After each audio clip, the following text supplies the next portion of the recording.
வணக்கம். நரேந்திர மோடி, பிஜேபி பெண்களுக்கு எதிராக நடக்கக்கூடிய அநீதிகளை பற்றி ஏன் வாயை திறப்பதில்லை? குல்தீப் சிங் சேங்கர் வழக்காக இருக்கட்டும், ஆசிஃபா வழக்காக இருக்கட்டும், ஹாத்ரஸாக இருக்கட்டும், உன்னாவாக இருக்கட்டும், அல்ல பில்கிஸ் பானு வழக்காக இருக்கட்டும், மணிப்பூரில் பெண்களை நிர்வாணமாக பரேட் நடத்தினார்கள். அன்னைக்கும் நரேந்திர மோடியின் அரசாங்கம் அமைதியாக இருந்தது. ஒட்டுமொத்த பிஜேபி இது போன்ற ரேபிஸ்ட்களை காப்பாற்றுவதற்காக எதற்காக களத்தில் குதிக்கிறார்கள்? அதை நியாயப்படுத்தி பேசுகிறார்கள். சிந்தித்திருக்கிறீர்களா? பேட்டி பச்சாவ் பேட்டி பढ़ாவ், நாரி சக்தி வந்தன் அதிநியம், இது போன்ற ஏராளமான ஸ்கீம்ஸ்களை நரேந்திர மோடி லான்ச் செய்கிறார். அதற்கு பின்னாடி உண்மையிலேயே பெண்களுக்கு சமமான அதிகாரம், உரிமைகள் அல்ல அவர்களுக்கு கிடைக்கக்கூடிய பாதுகாப்பை பலப்படுத்துவதற்காக இதெல்லாம் செய்கிறார்களா? அப்படி இருந்தால் எதற்காக நரேந்திர மோடி அமைதியாக இருக்கிறார்? எதற்காக ஒட்டுமொத்த பிஜேபி இது போன்ற ரேபிஸ்ட்களை காப்பாற்றி வருகிறது? ஆர்எஸ்எஸ் உடைய ஸ்டாண்ட் எதற்காக ரேபிஸ்ட்களுடன் போய் நிற்கிறது? பஜ்ரங் தள், விஸ்வ இந்து பரிஷத், இந்து ரக்ஷா தள், இது போன்ற ஏராளமான இந்துத்துவ அமைப்புகள் அவர்களும் அமைதியாக இருக்கிறார்கள். பெண்கள் இவர்களுக்கு ஒரு அடிமையாக இருக்க வேண்டுமா? அல்ல பெண்களுக்கு உண்மையாகவே இந்த நபர்கள் பாதுகாப்பை, உரிமைகளை, அதிகாரங்களை வழங்குவதற்காக போராடி வருகிறார்களா? ஐடியாலஜி என்ன? வெறும் மக்களை ஏமாற்றுவதற்காக இது போன்ற ஸ்கீம்ஸ்களை, இது போன்ற வார்த்தைகளை நரேந்திர மோடி பேசி வருகிறாரா என்கிற இந்த கேள்வியை நாங்கள் மிகவும் ஆழமாக ரிசர்ச் செய்ய பார்த்தோம். எங்கள் கண்முன் வந்த ஏராளமான விஷயங்கள், இவர்களுடைய ஐடியாலஜி என்னவாக இருக்கிறது, அதை பற்றி புரிந்து கொண்டதற்கு பின்புதான் ஆமாம், நரேந்திர மோடி பெண்களுக்கு எதிராக நடக்கும் ஒவ்வொரு அநீதியும் தட்டி கேட்க மாட்டார்.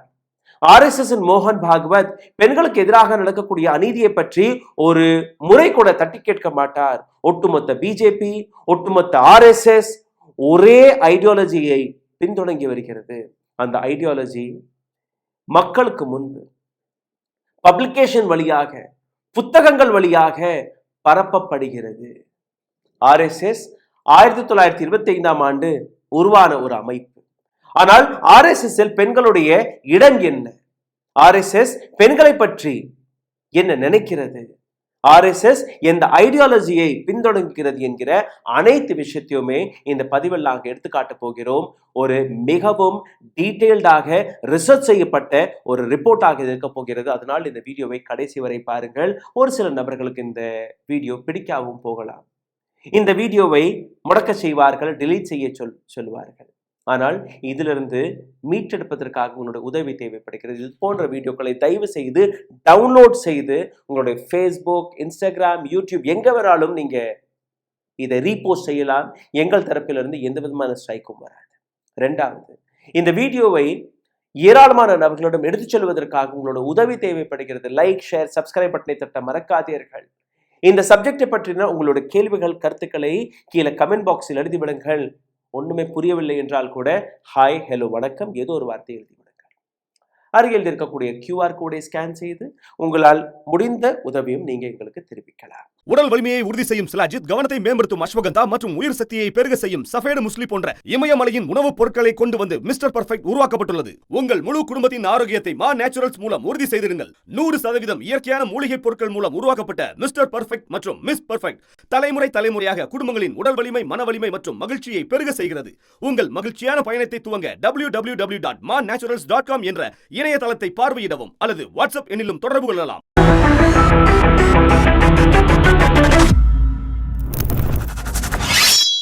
இந்த கேள்வியை நாங்க மீண்டும் மீண்டும் கேட்டுக்கொண்டிருக்கும் போது எதற்காக ஒவ்வொரு முறையும் நாட்டில் பெண்களுக்கு எதிராக, முக்கியமாக பெண்களுக்கு எதிராக அநீதி நடக்கும் போது நரேந்திர மோடி அமைதியாக இருக்கிறார்?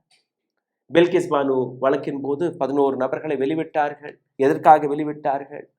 வெளிவந்த நபர்களை எப்படி வரவேற்றார்கள்? எதற்காக இது நடந்தது? குல்தீப் சிங் சேங்கர் போன்ற நபருக்கு எதற்காக பெயில் கிடைத்தது? மக்களுடைய ஆக்ரோஷம், மக்களுடைய கோபம் வெளிவந்தால் கூட ஒட்டுமொத்த பிஜேபி அந்த ரேபிஸ்டை காப்பாற்றுவதற்காக ஏன் முயற்சி எடுத்தார்கள் என்கிற அனைத்து விஷயத்தையுமே நாங்க அலசி பார்க்கும்போது ஒரு பெயர் வெளிவந்தது. ஒரு பப்ளிகேஷன் ஹவுஸ், கீதா பிரஸ் என்கிற இந்த பப்ளிகேஷன் ஹவுஸ் 1923ஆம் ஆண்டு உருவான இந்த அமைப்பு. இந்த அமைப்பு டொனேஷன் எல்லாம் வாங்க மாட்டார்களாம். சமீபத்தில் 1 கோடி ரூபாய் டொனேஷன் வந்திருக்கிறது, அதை ரிஜெக்ட் செய்து விட்டார்கள். பிரமாதமான கொள்கை இல்லையா? இந்த கீதா பிரஸ் உடைய வேலை என்ன? ஹிந்துசத்தை பற்றி புத்தகங்களை பப்ளிஷ் செய்வது. எந்த விதமான புத்தகங்கள்?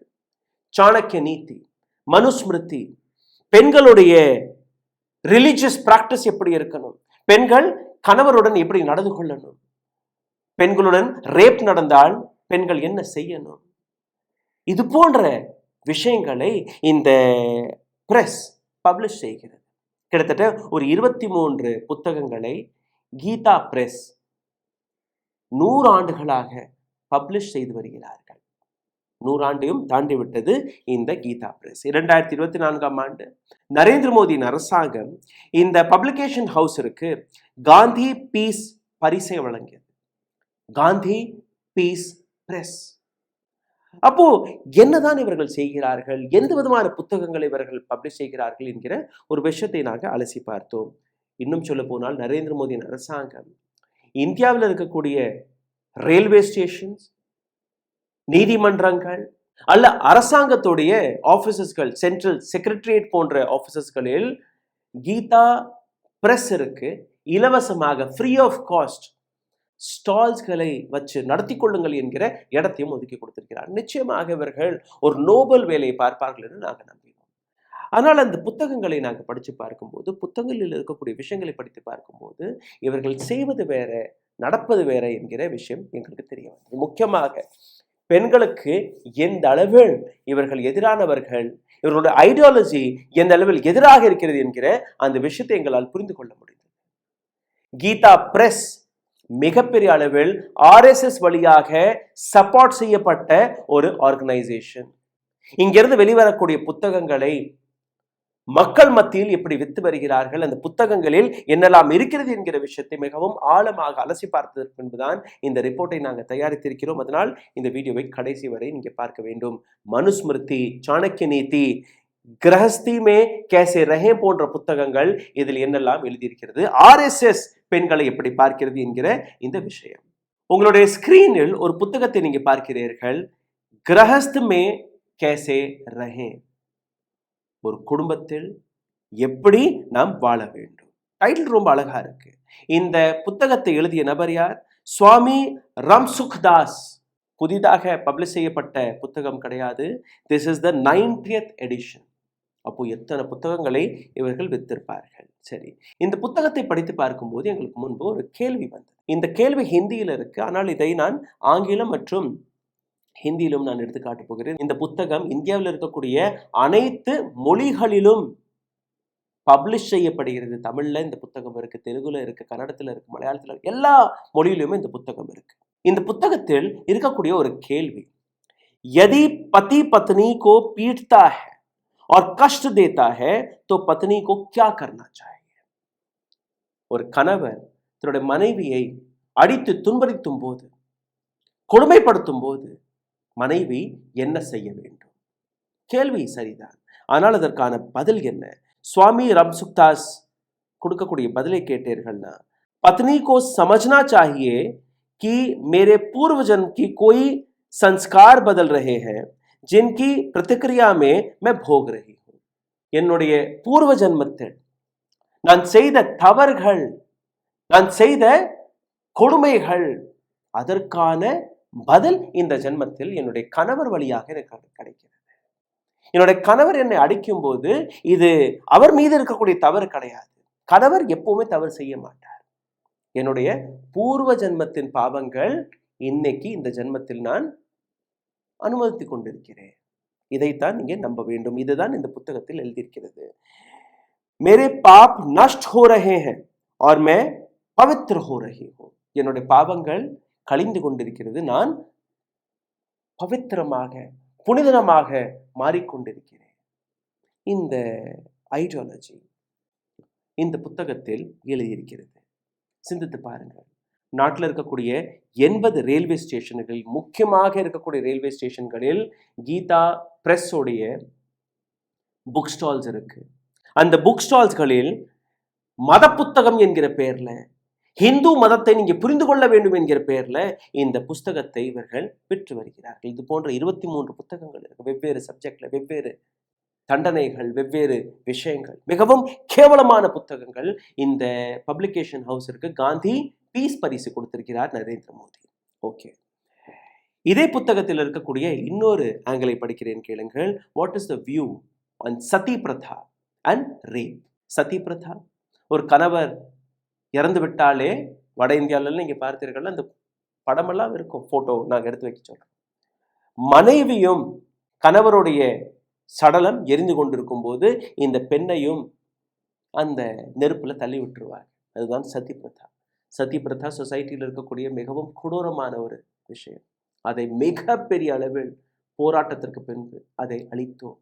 சதி பிரதாவை பற்றி நீங்க பேசினால் கூட, அதை சப்போர்ட் செய்தால் கூட 7 ஆண்டுகள் சிறை தண்டனை இருக்கிறது இந்த நாட்டுக்கு கூட சட்ட புஸ்தகம் வழியாக. ஆனால் சதி பிரதாவை வைத்து நீதிமன்றங்களிலேயே இந்த புஸ்தகம் விற்கப்படுகிறது கீதா பப்ளிகேஷன் வழியாக. சரி, சதி பிரதாவை பற்றி ஒரு கேள்வி. சதி பிரதா உச்சித் ஹே யா அனுச்சித்? சதி பிரதா ஒரு சரியான விஷயமா அல்ல தவறான விஷயமா? அதற்கு சுவாமி ராம் சுக்தாஸ் கொடுத்த பதிலை கேளுங்கள். சதி பிரதா कोई परंपरा नहीं है. சதி பிரதா பாரம்பரியம் கிடையாது. यह तो कर्तव्य है. இது உங்களுடைய கடமை. அதனால் இந்த சதி பிரதாவை நீங்க கடமையாக பார்க்கணுமே ஒழிய இதை பாரம்பரியமாக பார்க்காதீர்கள்.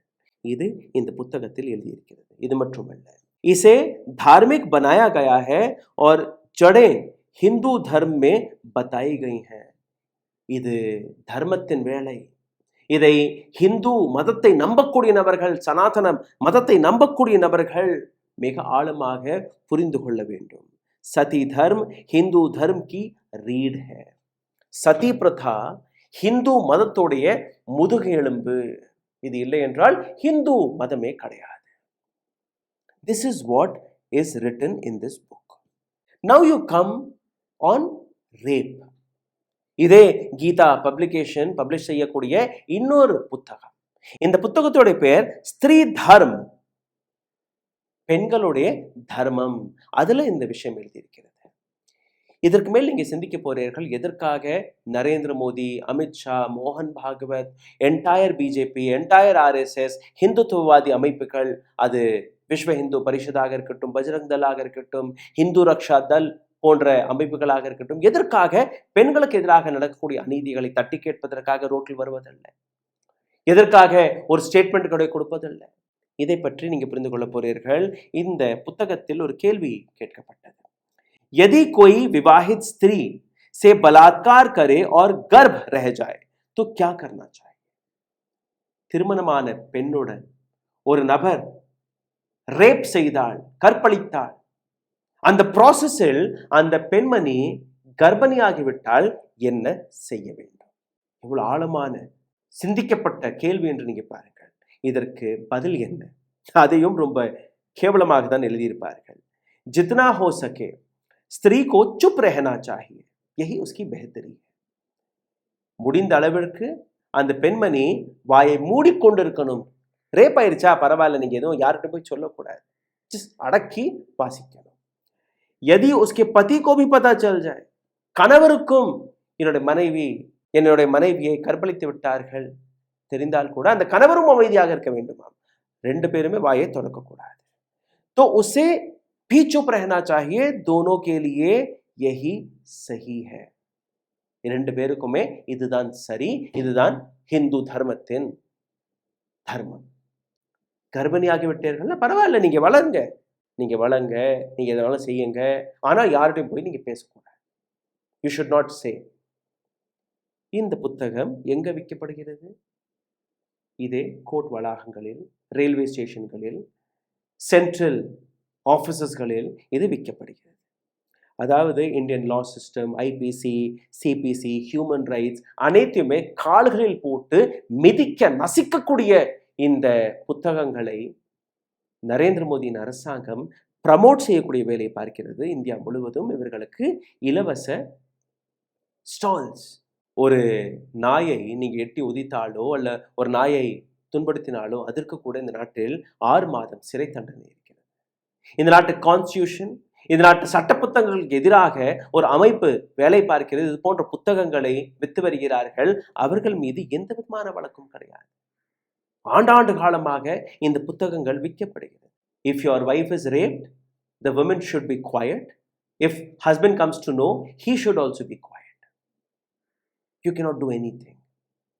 You go about, போய் அபார்ஷன் செய்து கொள்ளுங்கள், அல்ல அந்த குழந்தையை பெக்க வைத்து வளர்த்துக் கொள்ளுங்கள். ஆனால் அந்த நபரை பற்றி நீங்க பேசக்கூடாது.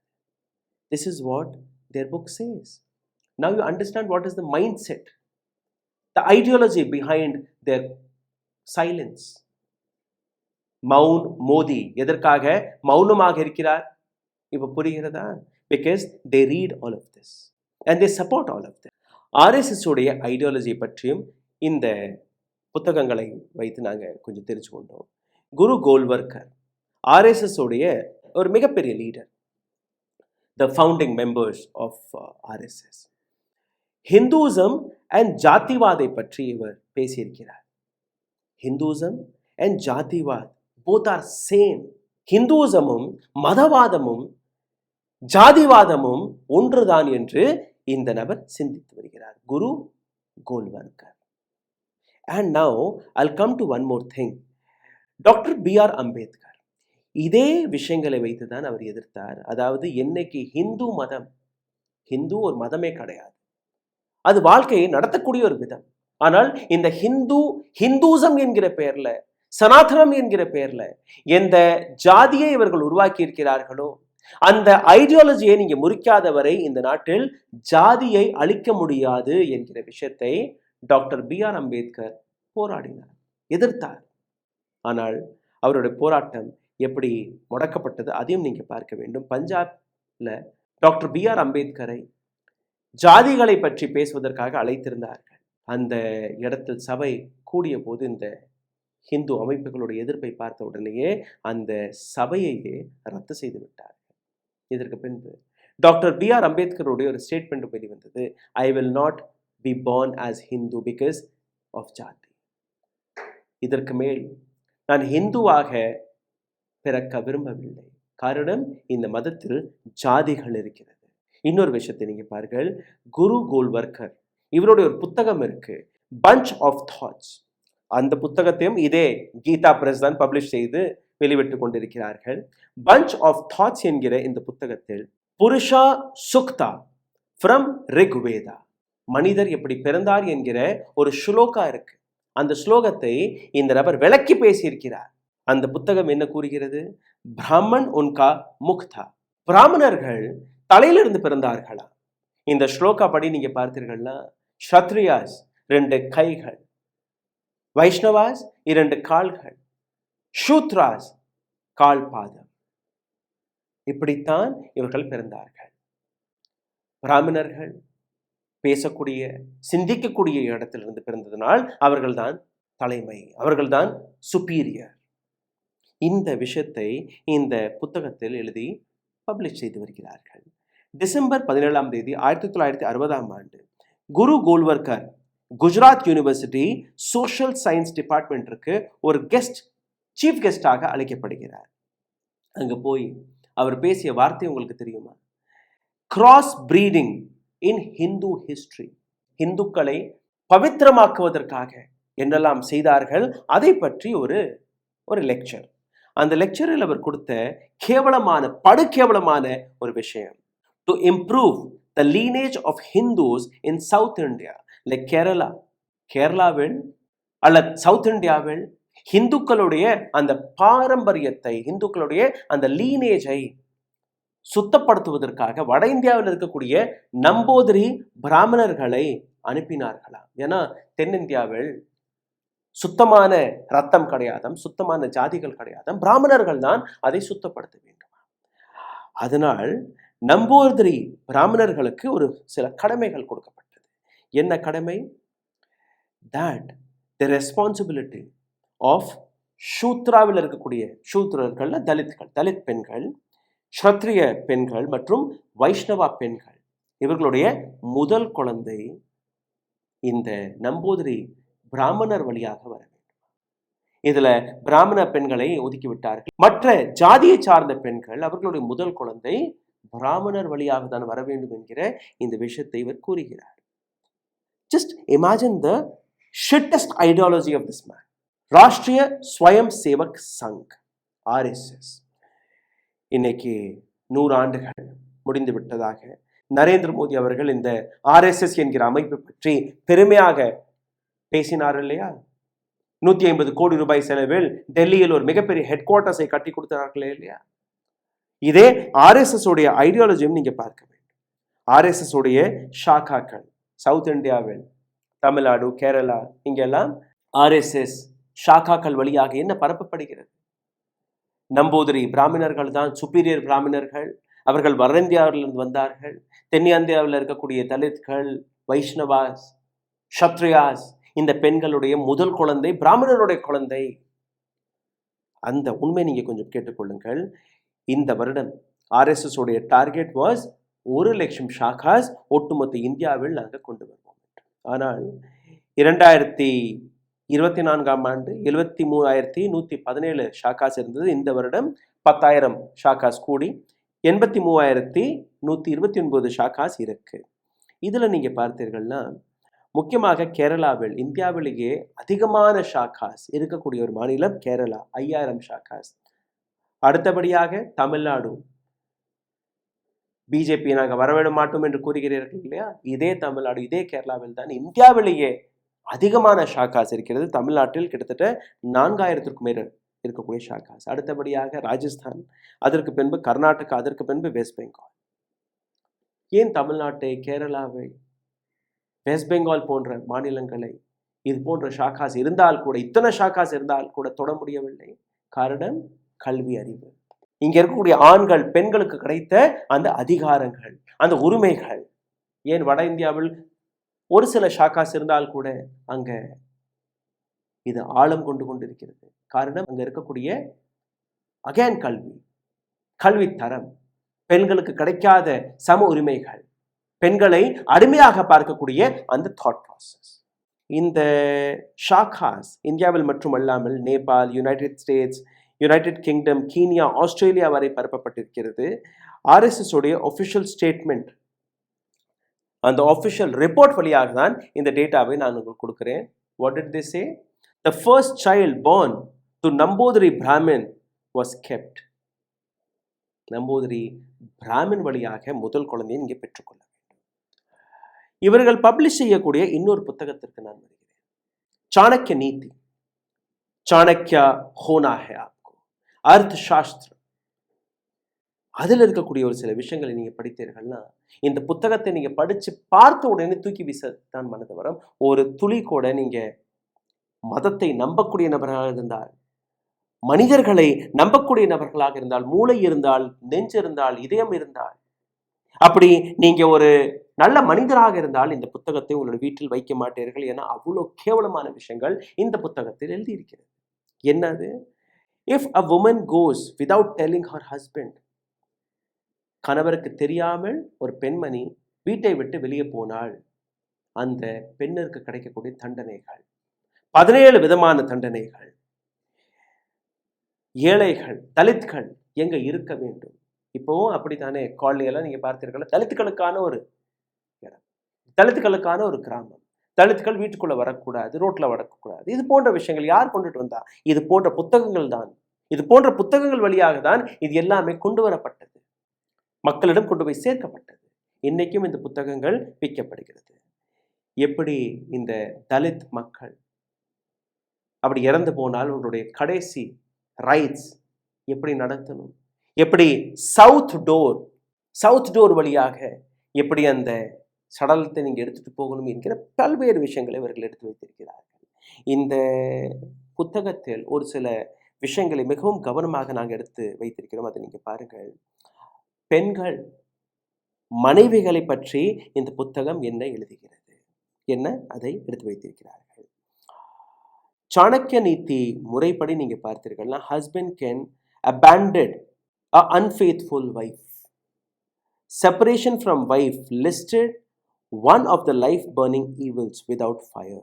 கணவர் அப்படி மனைவி மீது சந்தேகம் இருந்தால் அந்த பெண்ணை எப்படி வேணாலும் எங்க வேணாலும் உதறி தள்ளிட்டு போயிடலாம். எந்த விதமான பொறுப்பும் கிடையாது மனைவி மீது. இது மட்டுமல்ல, இதில் அந்த கணவர் வழியாக கிடைக்கக்கூடிய பனிஷ்மெண்ட்ஸ், அதற்கான லிஸ்டும் எழுதியிருக்கிறார்கள். சாணக்கிய நீதியில் இது எழுதியிருக்கிறது. மனுஸ்மிருதி வழியாக இருக்கக்கூடிய இன்னொரு விஷயத்தை நீங்க பாருங்க. ஒரு பெண் குழந்தை பிறந்தால் திருமணமாகும் வரை தகப்பனாருடைய பாதுகாப்பில் வளர வேண்டுமா? திருமணமானதற்கு பின் கணவருடைய சேவகையாக வாழ வேண்டுமா? கணவர் இறந்து போனால் தன்னுடைய குழந்தைகளுடைய தயவில் தன்னுடைய வாழ்க்கையை நடத்த வேண்டும். இது இந்த புத்தகத்தில் எழுதியிருக்கிறது. இந்த புத்தகத்தை நீங்க எப்படி சரியான புத்தகமாக நீங்க பார்ப்பீர்கள். இந்த புத்தகத்தை யார் பப்ளிஷ் செய்கிறார்? கீதா பிரஸ் என்கிற இந்த அமைப்பு. கீதா பிரஸ் என்கிற அமைப்பிற்கு RSS, பிஜேபி அனைத்து நபர்களுமே சப்போர்ட் செய்து வருகிறார்கள். Because that is their ideology. That is where they get the knowledge.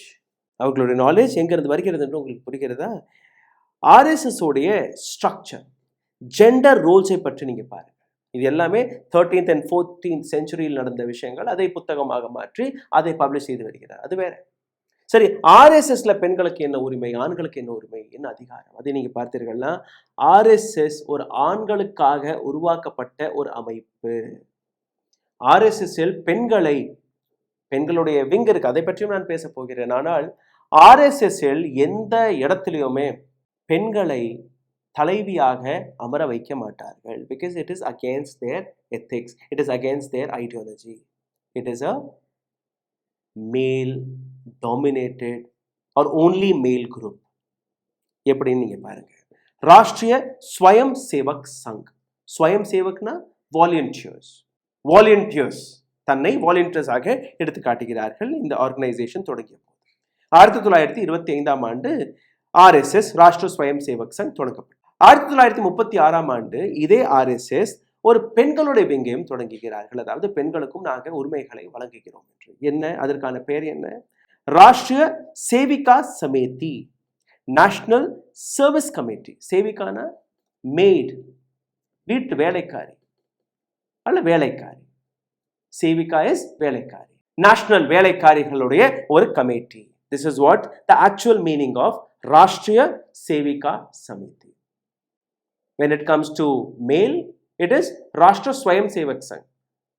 வாலண்டியர்ஸ்களுடைய அமைப்பு. பெண்களுடைய விங், நீங்க அடிமைகள், நீங்க வேலைக்காரிகள். And people who believe the system. RSSல இருக்கக்கூடிய நபர்கள் அவர்களுடைய வீடுகளில் இருக்கக்கூடிய பெண்களை போய் பாருங்கள், அவர்களை போய் கேளுங்கள். உங்களுடைய கணவர், உங்களுடைய மகன், உங்களுடைய அண்ணன், தம்பி, whoever it is, எப்படி உங்களை பார்க்கிறார், எப்படி உங்களை நடத்துகிறார் என்று. அதான் ரேப் நடந்தால் கூட வாயை மூடிட்டு இருக்கணுமே, கேள்வி கேட்கக்கூடாது, யார்கிட்ட சொல்லக்கூடாது. அப்படி கணவர் போட்டு அடிச்சால் அது உன்னுடைய முன்ஜென்மம் பாவம், அதை இப்ப நீ கழிச்சிட்டு இருக்க. இது போன்ற விஷயங்களை தான் இதை எடுத்து வைக்கிறது.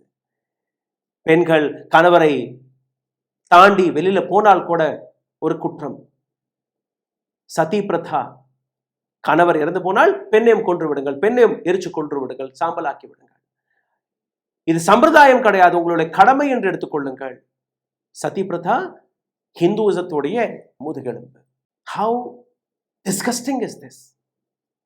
And the government is supporting them, and Narendra Modi had given a so-called Gandhi Shanti Puraskar to this Gita Press. RSS உடைய ஐடியாலஜி எந்த அளவில் பெண்களுக்கு எதிராக இருக்கிறது என்று நீங்கள் புரிந்திருப்பீர்கள். இந்த அனைத்தையுமே நீங்கள் பார்த்தீர்களா உங்களுக்கு புரிய வரும். எந்த அளவில் நரேந்திர மோடியின் அரசாங்கம் இந்த நாட்டை ஏமாற்றக்கூடிய வேலையை பார்க்கிறார்கள் என்று. இவர்கள் விற்கக்கூடிய ஒரு சில புத்தகங்களுடைய பெயரை படிக்கிறேன், கேளுங்கள். ஸ்ரீ தர்ம பரோஸ்துனதி, நாரி தர்ம, பெண்களுடைய தர்மம் என்ன, நாரி சிக்ஷா, பெண்களுடைய கல்வி எப்படி இருக்கணும், ஸ்திரியோ கேலியே கர்த்தவிய சிக்ஷா, பெண்களுக்கான அந்த கர்த்தவியம் கடமை பாதை என்ன, விருத் நீதி, மனுஸ்மிருதியை அங்கங்கே எதற்காக இருக்கிறார்கள், அதை பற்றியும் இந்த பதிவில் நீங்கள் புரிந்திருப்பீர்கள் என்று நம்புகிறேன்.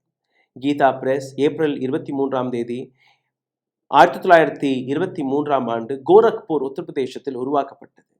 அதே RSS which is Rashtriya Swayam Sevak Sangh September 27, 1925ஆம் ஆண்டு நாக்பூரில் கேஷவ் ஹெட்கேவார் வழியாக உருவாக்கப்பட்டது, கொண்டு வரப்பட்டது. இப்போ எப்படி நான் பேட்டி பச்சாவோ பேட்டி படாவோ இது போன்ற விஷயங்களை நரேந்திர மோடி எதற்காக கொண்டு வந்தார் என்று நான் கூறினேன். எதற்காக இதை ஒரு ஷீல்டாக பயன்படுத்துகிறார்கள்? இவர்களுடைய ஐடியாலஜி பெண்களுக்கு சம உரிமை கொடுக்கிறது இல்லை என்று எப்படி ஆணித்தனமாக கூறினேன். அதற்கான விளக்கத்தை கொடுக்கிறேன், கேளுங்கள். பேட்டி பச்சாவோ பேட்டி படாவோ மிஷன் சக்தி என்கிற ஒரு திட்டம் வழியாக கொண்டு வரப்பட்ட ஒரு மிகப்பெரிய ப்ரோக்ராம் 2015ஆம் ஆண்டு கொண்டு வரப்பட்ட 2015 2016 இருந்து 2019 வரை பார்லிமெண்ட்ல கொடுக்கப்பட்ட ரிப்போர்ட் ஒன்று எங்களுக்கு கிடைத்தது. 2020ஆம் ஆண்டுலேருந்து 2025ஆம் ஆண்டு வரை கொடுக்கப்பட்ட இன்னொரு ரிப்போர்ட்டும் இருக்கு. இந்த 2 ரிப்போர்ட்களுமே ராஜ்யசபா மற்றும் லோக்சபாவில் சப்மிட் செய்யப்பட்டது. CAG ரிப்போர்ட், RTI வழியாக வெளிவந்த தகவல் அனைத்தையுமே நாங்கள் அலசி ஆராய்ந்து பார்க்கும்போது from 2014 to 2023 வரை பேட்டி பச்சாவோ பேட்டி படாவோ என்கிற இந்த திட்டத்திற்காக நரேந்திர மோடியின் அரசாங்கம் ஒதுக்கிய அந்த பட்ஜெட் 1156 கோடி ரூபாய். இதுல இருந்து செலவானது எவ்வளோ? 783 கோடி ரூபாய். ஓகே, இவ்வளவு செலவாயிருக்கு. அப்போ பெண்களுக்கு அதிகாரங்கள் உரிமைகள் வழங்கப்பட்டிருக்கணுமா இல்லையா? கிடையாது. இந்த 783 கோடி ரூபாயிலிருந்து நேரடியாக 401 கோடி ரூபாய் வெறும் பிரச்சாரத்திற்காக மட்டுமே செலவு செய்திருக்கிறார்கள். அதாவது 51% or more than 51% was spent only on the advertisement. இதற்கு முன்னாடி from 2017 to 19 there was another 164 crore rupees, all put together close to 600 crore rupees they have spent on the advertisement alone. ஆக்சுவலா கிரவுண்ட்ல என்ன நடந்தது யாருக்குமே தெரியாது. கிரவுண்ட்ல எந்த விதமான செலவும். இன்னொரு நாரி சக்தி வந்தன் அதிநியம், பெண்களுக்கு உரிமையை வழங்க போகிறார் நரேந்திர மோடி என்றெல்லாம் கூறினார்கள் இல்லையா? கங்கனா ரனாத், ஏராளமான பாலிவுட் செலிபிரிட்டிகளை பார்லிமெண்ட்டுக்குள் அழகு பொம்மை போன்று அமர வைத்தார்கள். ஒரு பெரிய வெற்றி என்று எடுத்து காட்டினார்கள். அந்த சட்டம் இன்னைக்கு கூட அமலில் கொண்டு வரவில்லை, அமலில் கொண்டு வரவும் மாட்டார்கள். ஹிந்துக்கள் ஜெய் சியாராம் என்று தான் கூறுவார்கள். அதாவது சியா அண்ட் ராம், முதலில் சீதை, அதுக்கப்புறம் தான் Ramar.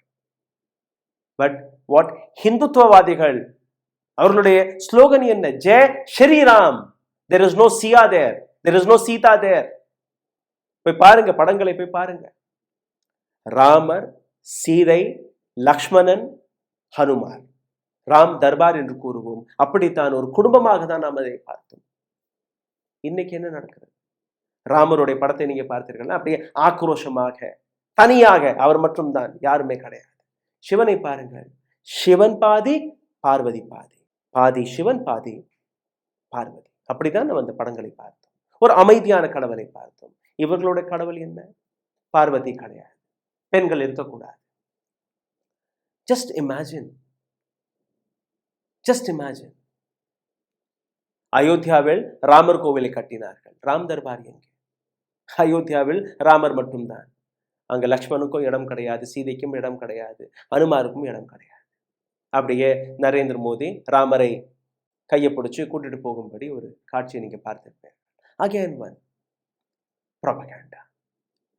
For the last 100+ years இந்த நாட்டில் ஒரு ப்ரொபகண்டாவை பரப்பி வருகிறார்கள். அந்த ப்ரொபகண்டாவில் சிக்கி நாங்களும் சனாதனர்கள், நாங்களும் ஹிந்துக்கள் என்று ஒரு போலி ப்ரொபகண்டாவில் சிக்கி தவிக்கக்கூடிய நபர்கள் வாட்ஸ்அப் யூனிவர்சிட்டிகளில் வரக்கூடிய இந்த விஷயங்களை let us debate on these books.